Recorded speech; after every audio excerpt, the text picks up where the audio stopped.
Hey, salut à tous les amis, ici c'est Dratak15, comment allez-vous?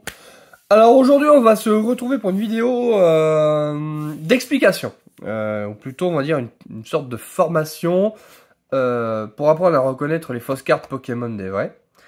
Car il y a, mes amis, un paquet d'arnaques sur Pokémon, ça devient de pire en pire. Les gens qui font ça sont capables maintenant de reproduire même de fausses displays d'anciens blocs, comme le bloc 7 de base ou Rocket. Et en fait, c'est très simple. La display a été ouverte très soigneusement, non abîmée, remplie de boosters, de faux boosters ou de boosters reconditionnés. Je vais vous montrer ce que c'est. Bon, la plupart le savent, mais comme ça, je montre aux parents qui ne le savent pas. C'est un booster, un vrai booster authentique. Ah, ouais, vous voyez le nom de l'extension, le nom du bloc, le nombre de cartes, et le nom du TCG, ainsi que l'âge. Bon, voilà, ça on s'en fout un peu, mais il n'y a pas d'âge pour Pokémon. Et un booster reconditionné, c'est donc un booster qui a été ouvert. Donc soigneusement, bien sûr, cela va de soi. Où les cartes principales ont été retirées. Et où ça a été re-rempli. Avec différentes cartes. Pour être revendu par la suite. Alors. Petit aparté. Je précise. Ce n'est pas mal. Mais faut le préciser. Faut le préciser et surtout, faut pas vendre des boosters reconditionnés au prix d'un booster qu'on voit sur le marché à 6,50 € ou 7,50 ou 8 ou 9 ou 10 ou je ne sais combien, parce qu'il y a des boosters qui peuvent monter à des prix défiant toute oreille humaine. Alors, voilà ce qu'est un booster reconditionné. Ensuite, il y a différentes fausses cartes. Hein, allant de la simple commune jusqu'à la secrète ou l'alternative, bref, peu importe. Donc voici un faux booster, hein, que je puisse vous montrer. Voilà, la matière, la couleur est exagérée. Voilà, c'est... Nous avons bien le nom du bloc, le nom de l'extension, le nombre de cartes, le nom du TCG et l'âge. Sauf que ils se sont trompés parce que ce n'est pas 9 cartes mais 10. Déjà. Il faut vraiment arriver à les reconnaître, c'est pas évident. Donc il faut se renseigner le plus possible, regarder des vidéos d'experts en la matière, ou voilà, moi je sais que bon, je suis doué, mais voilà, il y a plein de gens différents qui font ça et qui vous l'expliqueront peut-être même mieux que moi, je n'en sais rien. Donc, voici une fausse carte. Voilà, on en a plein. Alors je vous rassure, je ne me suis pas fait arnaquer. J'aide les gens qui se font arnaquer. Soit je leur rachète, soit ils me les donnent. Et en contrepartie, je fais des vidéos pour signaler l'arnaque, en espérant que bien sûr cela serve à quelque chose. Hein. Donc soyez nombreux à liker et partager ce genre de vidéos. Mettez des commentaires, dites-nous si vous vous êtes vous-même fait arnaquer. N'hésitez pas à m'envoyer en photo vos cartes pour que je puisse vous dire si ce sont des vrais ou pas. Uniquement les cartes sur lesquelles vous avez des doutes. Hein. Je ne peux pas identifier plus de 15 000 cartes dans la journée. J'ai du travail. Donc, déjà, petit exemple, hein, vous avez vu que les boosters, ce sont du épée bouclier, épée bouclier, épée bouclier. Il n'y a pas de soleil et lune. Et pourtant, dans un des boosters épée bouclier que j'ai acheté, j'ai droppé un Pyroli GX. Alors que, désolé, mais GX, c'est le bloc soleil et lune. Donc voilà, n'a rien à faire là. Et en plus, bah, vous voyez, hein, le filtre est vraiment ignoble. Et en plus, quand on regarde bien, la carte, on a du mal à la voir. Sauf à la lumière, mais bon, voilà. Bon. Déjà, il y a ça. Le fait que ça se trompe dans les blocs. Ensuite. Alors, je n'ai pas de flash avec moi, mais vous pouvez utiliser le flash de votre téléphone ou d'une lampe torche. Alors, c'est très simple. Si le flash traverse la carte, donc si vous le voyez de l'autre côté, c'est-à-dire ici, c'est une fausse carte. C'est que ça a été imprimé sur un papier de très très mauvaise qualité. Il n'y a pas besoin de chercher à comprendre, c'est de la daube. Ça, c'est nul, nul. C'est naze. Ou alors, vous avez le droit à la traditionnelle ultra rare, sans brillance.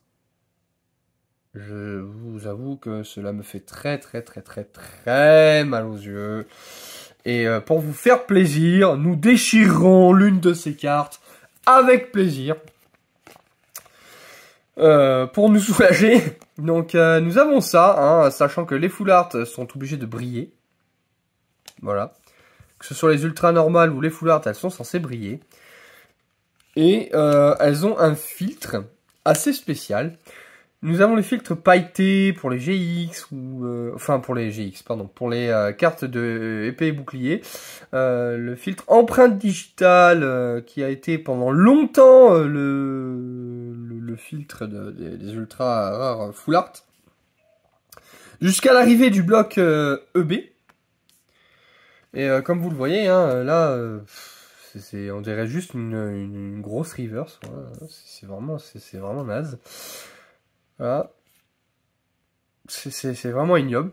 Vous avez une autre méthode aussi pour vérifier. Vous pouvez aussi tordre la carte. Voilà. Et comme vous pouvez le voir, ça donne ça.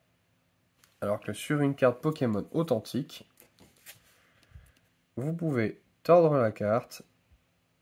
Hop. Elle reviendra forcément à son état d'origine. Sauf si vous forcez comme des brutes, bien sûr. Cela va de soi, faut pas non plus abuser. Donc nous avons ça, et malheureusement, bon, il y a même les Ko et les Unko. Donc pour ceux qui ne savent pas, les Ko ce sont des cartes communes et les Unko sont des cartes peu communes. Que veut dire Ko, Unko, rare, ultra rare, alternatif? Ce sont ce qu'on appelle les raretés. La Ko étant la carte la moins rare, l'alternative, les secrètes sont les plus rares. Et d'ailleurs, cela peut être très compliqué de les obtenir. Voilà, donc vous pouvez voir, hein, il y a aussi l'arrière, hein, l'arrière des cartes. Voilà. Voilà, il suffit de regarder, on dirait du plastoc. C'est vraiment naze. Les reverse qui...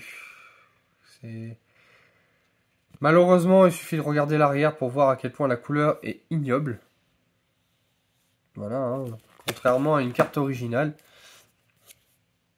Voilà, hein, il suffit de bien comparer. Voilà, la couleur n'est pas du tout la même. Et donc, même certaines cartes brillantes, on pourrait croire que c'est une carte qui est juste d'une autre langue. Alors c'est le cas, sauf que ben même au Japon, les cartes reverse ne sont pas pareilles. Voilà. Ils ont même reproduit des énergies en fausse. Enfin, je vois pas l'intérêt. Voilà, c'est, on va dire, les façons principales de reconnaître les fausses cartes. Après, bah, il y a d'autres façons de faire. Vous avez aussi les écritures, hein, les textes. Et aussi, bah, un truc tout bête, hein, il suffit de regarder. Vous me direz dans les commentaires, ceux qui l'ont remarqué dès que j'ai montré la carte, il n'y a pas que la brillance ou le texte. Parce que là, pour le coup, c'est en français, c'est bien écrit, mais, s'il vous plaît, à quel moment une carte Pokémon possède autant de PV? Parce que si c'est le cas, moi, je me mets à jouer, je mets cette carte dans mon deck, et plus personne me bat, en fait. C'est fini, quoi. Bon, bien sûr, je ne joue plus depuis un très long moment. Je compte m'y remettre. Pour le plaisir. Mais voilà, c'est juste pas possible. Et puis en plus, à quoi bon avoir autant de PV si c'est pour faire si peu de dégâts? Désolé, hein, le focus de ma caméra n'est pas au top niveau. C'est quoi? Vous pouvez défausser autant d'énergie feu de base ou autant d'énergie électrique de base que vous le voulez. Ce Pokémon, cette attaque affiche 80 dégâts supplémentaires pour chaque carte défaussée. Bon, en fait, oui, on comprend pourquoi. Mais bref, c'est voilà, je comprends pas l'intérêt. Donc, voyons voir. Alors, je vous ai expliqué ça. Je vous ai montré les faux boosters, les vrais boosters, les boosters inconditionnés. Ah oui, autre chose. Un truc important. Vous prenez l'exemple de ce petit triangle blanc. Voilà. Hein. Ce n'est pas que c'est une fausse carte. C'est ce qu'on appelle des erreurs d'impression. Et pour elle, ce n'est pas une erreur... Enfin, comment on appelle ça? C'est pas une faute carte non plus, c'est une erreur également. Il y a plusieurs sortes d'erreurs. Vous avez ce qu'on appelle l'erreur, la miscut, c'est-à-dire une erreur de découpe. C'est-à-dire que sur votre carte, par exemple, moi je sais pas, Pikachu, vous pouvez vous retrouver avec la carte suivante, à moitié. Un Raichu, un Pichu, un, je sais pas, un Caillou, un Papillon, enfin, je vous donne des choix, hein, vous prenez celui que vous voulez. Et vous avez aussi ce qu'on appelle le misprint. Erreur d'impression. Voilà. Il y a d'autres types d'erreurs, mais je vous ferai une vidéo spéciale pour les cartes erreurs, parce que j'ai pas vraiment... c'est pas vraiment le sujet. Mais voilà, c'est pour vous dire, ce ne sont pas de fausses cartes, ce sont des vraies cartes. Elles ont juste plus de valeur en étant avec des erreurs que d'autres. C'est tout.